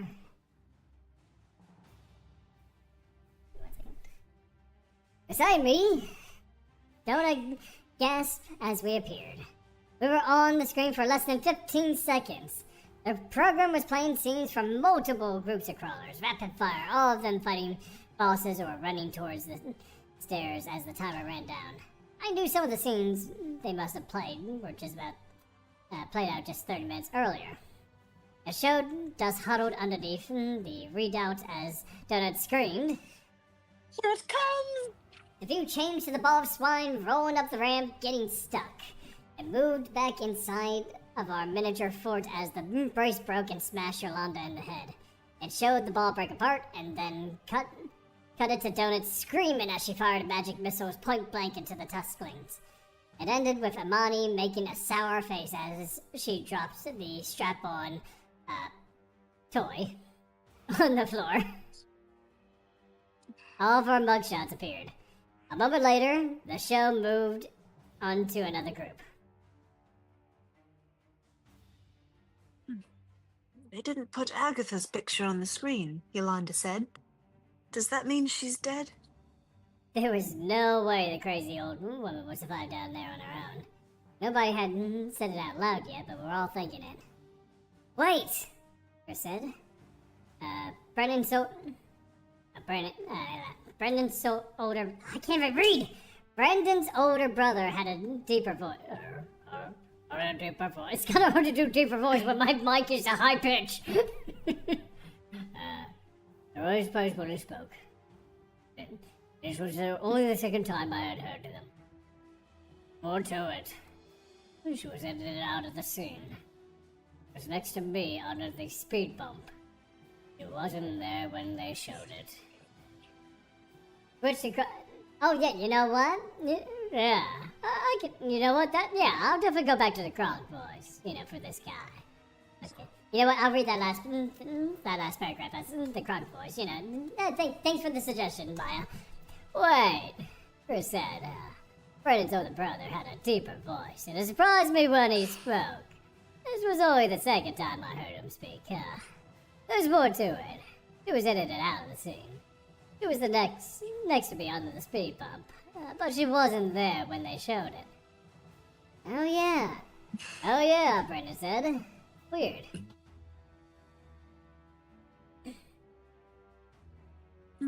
What does that mean? Yolanda asked. Who the hell knows? Yona was ignoring all of this and hopped up and down. 2 shows in one day, Carl. 2 shows. Maybe there's more too. Do you think we're on more shows? I sighed. Donut, you need to stop obsessing over this. It's dangerous. It's gonna get us killed. I'm not obsessing, she said. What makes you think I've been obsessing? People like you because of what you've been doing, I said. If you start playing for the camera, they're going to like you less. If you die, you won't be remembered at all. Try not to think about it. I don't know what you're talking about, Carl, she said. The show wrapped up. A moment later, the announcement rattled the storm shelter. Hello, crawlers! Welcome to the 2nd floor. Congratulations to all of you! We have just under 1.3 million crawlers still in the game. The number is slightly lower than our projections, so speeding up the 2nd floor timer to the minimum legally allowed by the rules. Back to my audience. You have 6 days to find the staircase down. Once again, we urge you to wait until the last possible moment to descend. As soon as this announcement ends, you will find follows and favorites will be turned on for our viewers. The number will populate slowly on your interface, so don't be too disappointed if you don't see anything just yet. We have improved how patronage works this season. This is a major change, so please pay attention. All crawlers are now limited to 3 patrons, and all 3 spots will be up for auction for 1 day immediately upon the introduction to the 4th floor, then 5th, then 6th respectfully. Your benefactors may choose to transfer their patronage to other parties at their own discretion, starting on the 7th floor. All patronage spots will be available at the bid of 1 credit, meaning this season virtually all of the creatures will have patrons. Be warned, any bids the patron pays above the standard patron fee will be reflected in the loot box discount for that patron. Any funds below the fee will be reflected in additional cost to that patron for the loot box. In other words, the more your patron pays for you, the more and higher quality benefactor boxes you may receive. The higher your social numbers, the better chances you have of receiving the best loot. Your tutorial guilds will have more details that will help you if you have any additional questions. Finally, we must say we are disappointed in the disrespect we're getting... Let me reread that. Finally, we must say that we are disappointed in the disrespect we are being shown regarding the bathrooms. As of this moment, any human-born crawler intentionally urinates or defecates anywhere outside the designated bathroom area, they were immediately swiftly penalized in the form of Rage Elemental, plucked from the 13th floor. You know, hey, proper hygiene. And elementals are scary, man. This elemental will kill them and everyone in their party before they even get their pants back up. That's it for tonight. Have fun out there. Remember, kill, kill, kill. Brennan turned to Yolanda. You better tell Jack not to pee in the hallways anymore. God, okay. Well, that makes sense. Alright. Yolanda had gone pale. I haven't even realized that this was a problem. Jack was one of the guys who used the walker. Oh, okay. I thought it was like another one, battle-ready person. Okay, that makes sense. Had a wheelchair. He wore a Cincinnati Bengals hat and was always poking at female residents, saying, "You're still alive, Mary Beth?" None of them were named Mary Beth. I have a few adult pads left. I'll make sure he puts one on, Yolanda said. The reasoning... Go ahead, sorry. The reasoning for speeding it up doesn't make any sense, Imani said. I nodded, agreeing.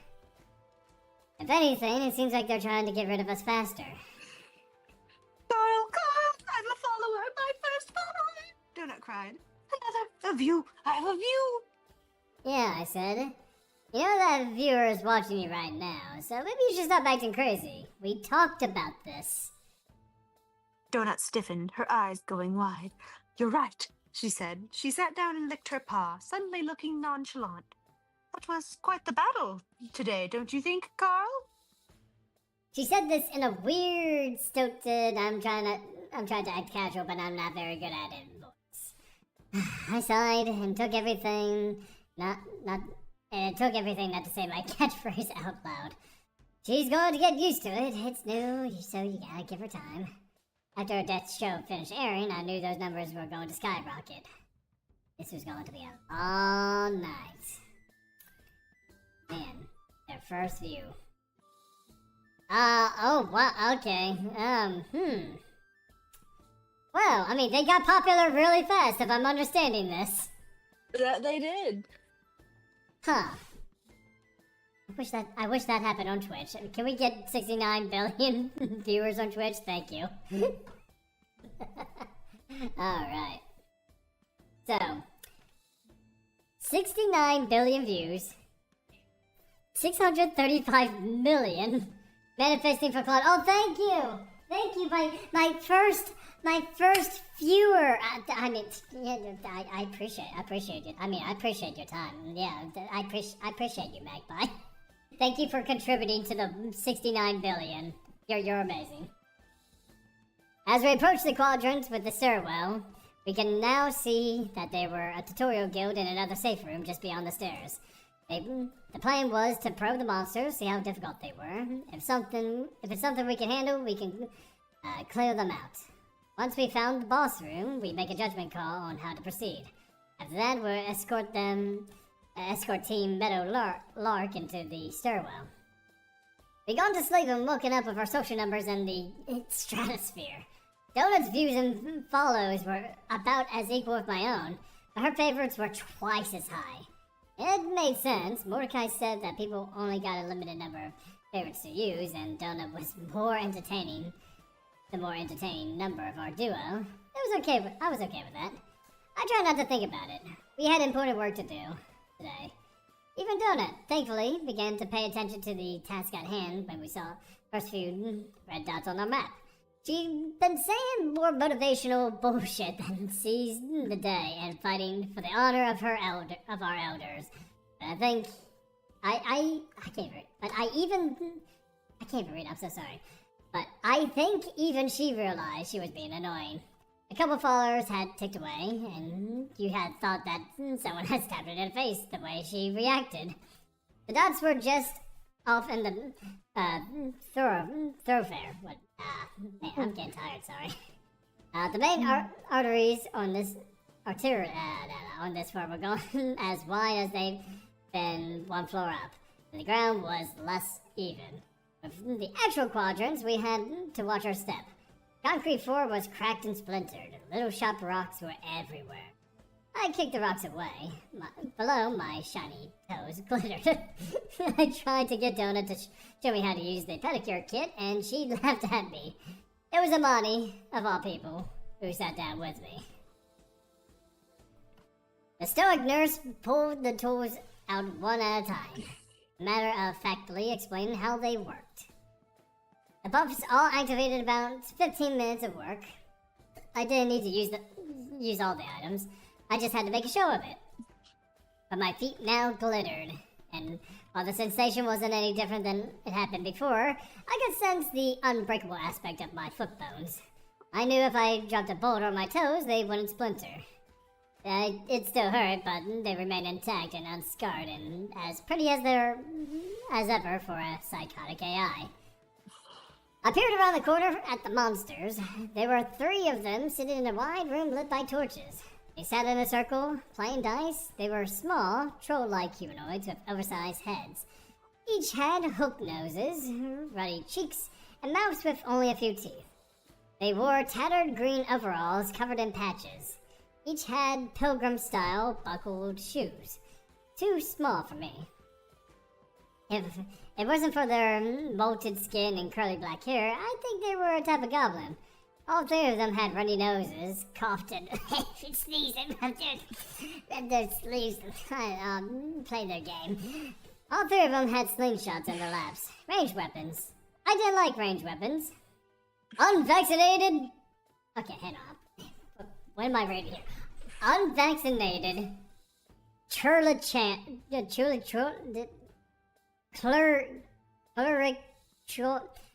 I think it's Clericon. Clericon? Okay, what a word. I've never seen that before. Clericon Revolt Consultant. If you hear banjo, run. I'm gonna call them chocobos. Chocobos are distant hillbilly relatives of the leprechauns. And while the leprechauns are said to guard vast piles of gold, the only thing chocobos might hoard are Polaroids of their own sisters sitting in the can and questionable business schemes. This particular section of the unvaccinated variety, don't let them sneeze on you. Warning, this is a fairy class mob. Mobs of this class inflict 20% more damage against you due to your goblin pants. I eased back around the corner. Man, I really wish I could figure out a way to turn their dots white. Then we could use your charm skill. Do they have wings?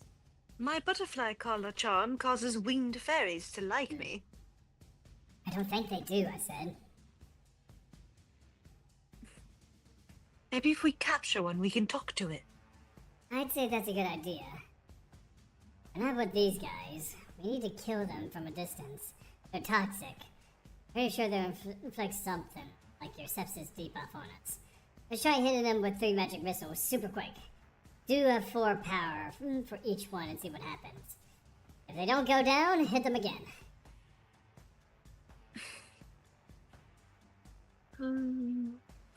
Donut nodded and jumped to my shoulder. Ready, she said, all business. We popped around the corner. Flop, flop, flop.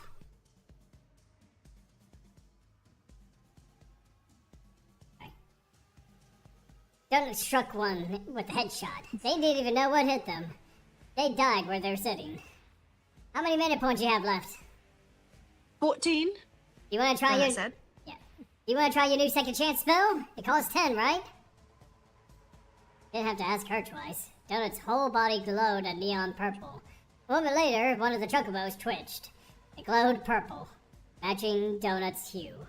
It stumbled to its feet and just stood there. Its scorched and blown in head whistling to the side. A moan emanated from its wet, snotty mouth. On my shoulder, Donut shuddered. 1 minute timer hovered over the undead creature.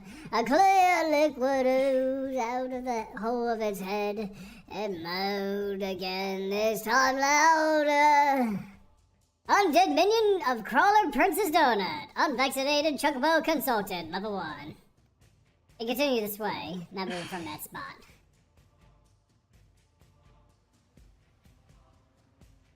Give me a second. Take your time. I'm gonna read Maya's message. I wasn't paying attention and suddenly I heard flop, flop, flop. And I was like, when did this book become spicy? Not that kind of flopping, but... Joke's on you, Maya. This book's been spicy the entire time. Yeah, we just haven't got into any spicy... Like, I mean, we have mentions of some spicy things, but not any detailed spice. I should hope not, for the purposes of this reading.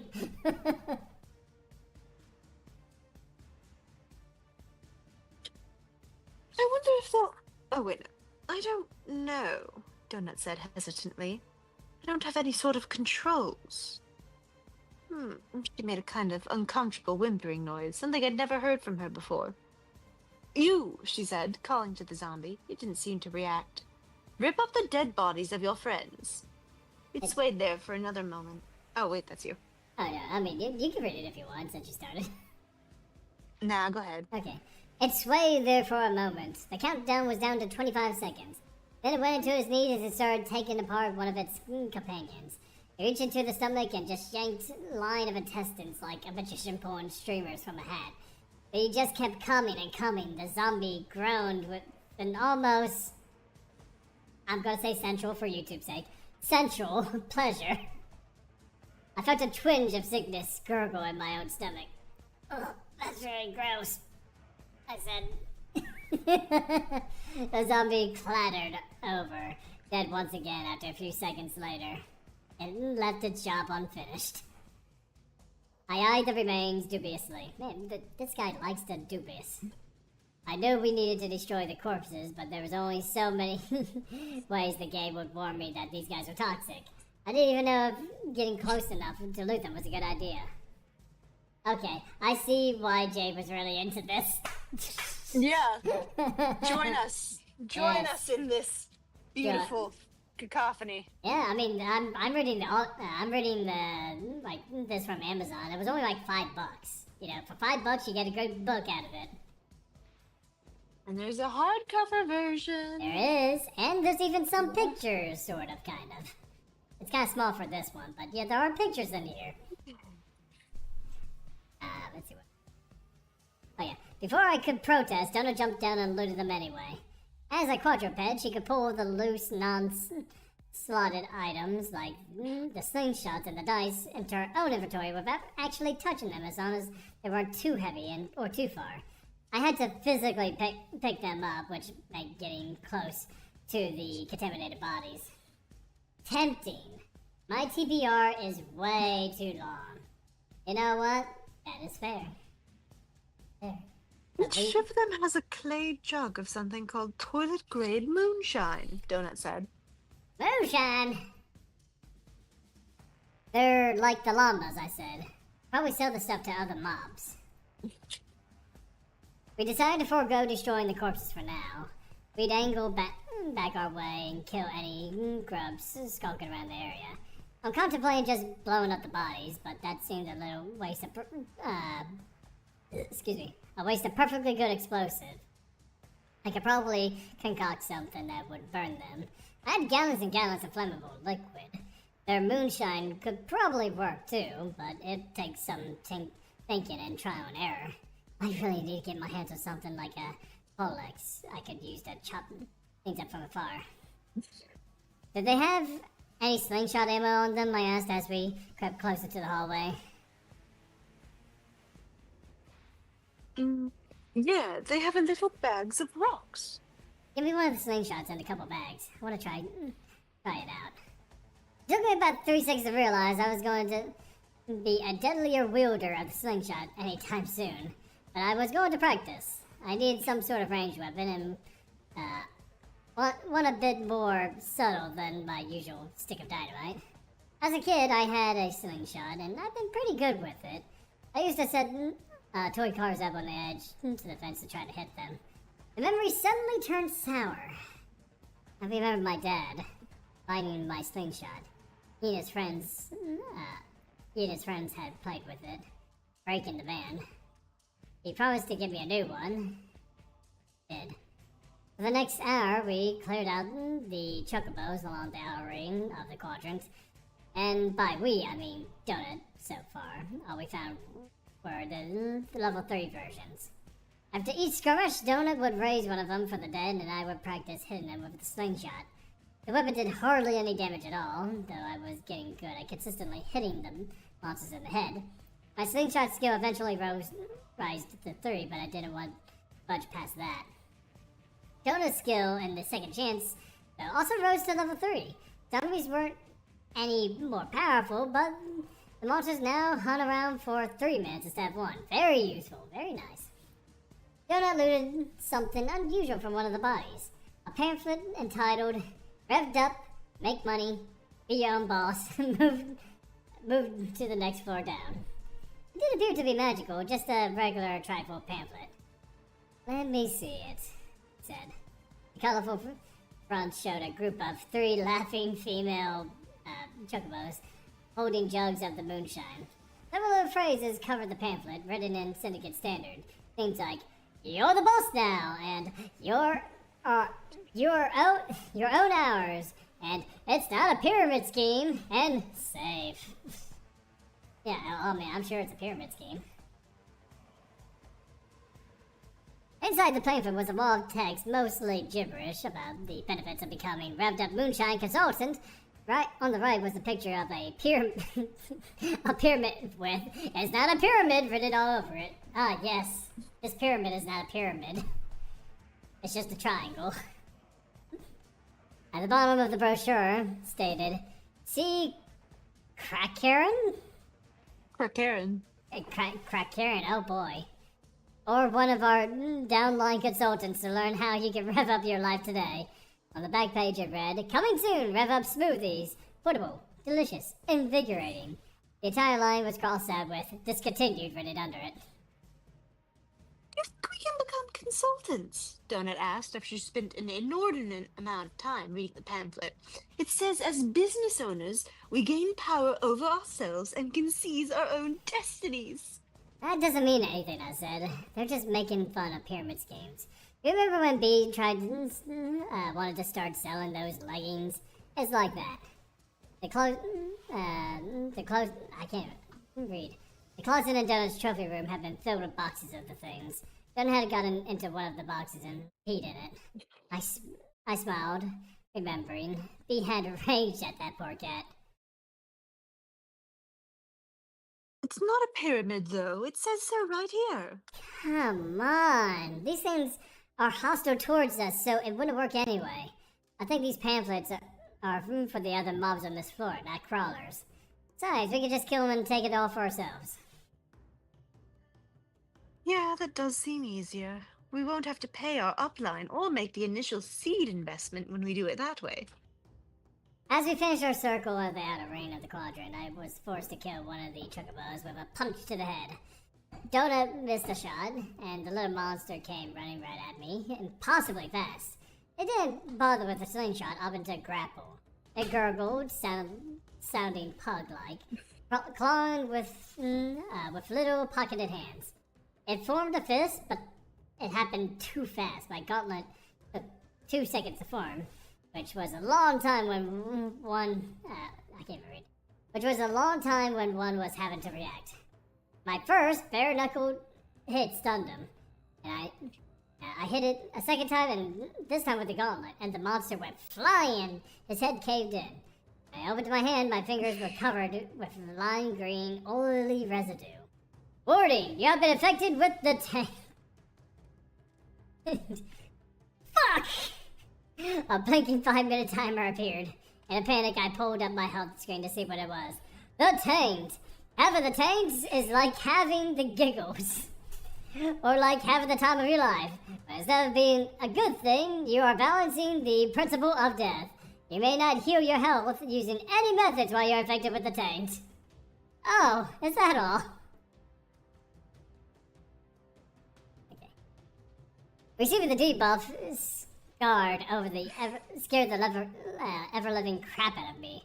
I could deal with poison and several other attacks thanks to my armor, but we had no protection against this type of assault. Our heal spells, potions, and scrolls didn't help. We need something to ward off stuff like this. In those 5 seconds I could read the description, I was genuinely scared if I received something that was going to kill me. On its own, the debuff wasn't a big deal. I simply had to wait it out. I suspected it was part of a 1-2 punch. They first infected you with the taint, and then they hit you with something else that seemed to wear your health away. If that wasn't the case, it didn't matter if those guys were only level 30. They were dangerous. We're not fucking around with these guys anymore. Let me think. We collected 25 jugs of moonshine. Donut gave me one, and I examined the large clay container. Rev up totally great moonshine! Oh, no, hang on, I gotta use my, southern hillbilly voice. Rev up totally great moonshine! Accelerant, highly flammable liquid. Explosion fumes. Will not activate until it's a word to flame. At 180 proof, the moonshine will take the hair off of your chest and then put it back on. The rev up version is distilled using 2 types of sugars. The slime trails left behind by the passage of the Brenda grub and the secretive proprietary source. Created exclusively on the dungeon's 2nd floor by the Rev Up Company, drugs of this concoction are highly sought after by the drink establishment that populate the 3rd, 6th, 9th, 10th, 15th, and 18th floors. Regular swig, defined as 1.5 ounces of this potion, will merely cause you to gain the shit-faced debuff. Has a 50% chance to render you blind for a period for 30 hours, and a 5% chance to immediately cure you, and a 45% chance to permanently raise a random stat up by 2 points. It does say they're valuable, Donut said. Do you think we can really sell them if we don't become consultants? That's what it sounds like, I said. Other than that tiara of yours, it's the first time we've really seen anything that clues us about the deeper floors. Donut indicated the tattoo of the dagger on my neck. The Desperado Club, she said. Maybe. I'm sorry. Oh, Sorry. sorry, I was Maybe reading it'll my be on the next floor. I bet they'll buy them all from us because we're members of the club. We'll be rich. Maybe, I said. After half I was gonna go to dinner, but was listening to you both. Have a good rest of your night. You have a good night, Maya. Thank you for joining us. We appreciate you. I mean, after these next few lines, it's probably a good place to end. Yeah, I think the chapter's gonna end anyway. So we'll see. Like if there's more here, then we'll just end it at this last paragraph we got going on here.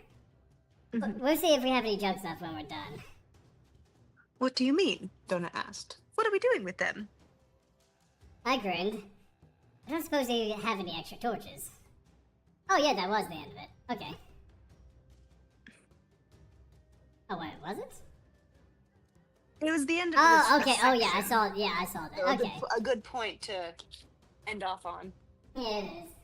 Oh boy, man, this was a good session. Now, this wasn't one of our usual game sessions, but this was the other Free Stream Friday result, and we're glad to have you guys here listening to us. Listening to my high-pitched voice. Thank you, Tara. If you're listening back to this, we appreciate you messing up my voice. I'm sure the recording of this is going to be wild. But anyway, friends, first and foremost, if you haven't already, go hit that follow button if you enjoyed this kind of content. We do appreciate it. Or if you're on YouTube, you can go ahead and subscribe. It means a lot to us. You can also head to our Discord if you want to communicate with us. You can go ahead and hit on that link in the chat or go into the description to our Discord. You can participate in polls, talk with us, chat with the community, as well as notify us when we go live. I'm a .hack YouTuber. We do .hack things for .hack people, and yeah. So, friends, tomorrow, doing more Dawnbound. Yes, look forward to that. I hope all of you stay classy, stay beautiful, but most importantly, have a good night. Good night, lovelies. Bye.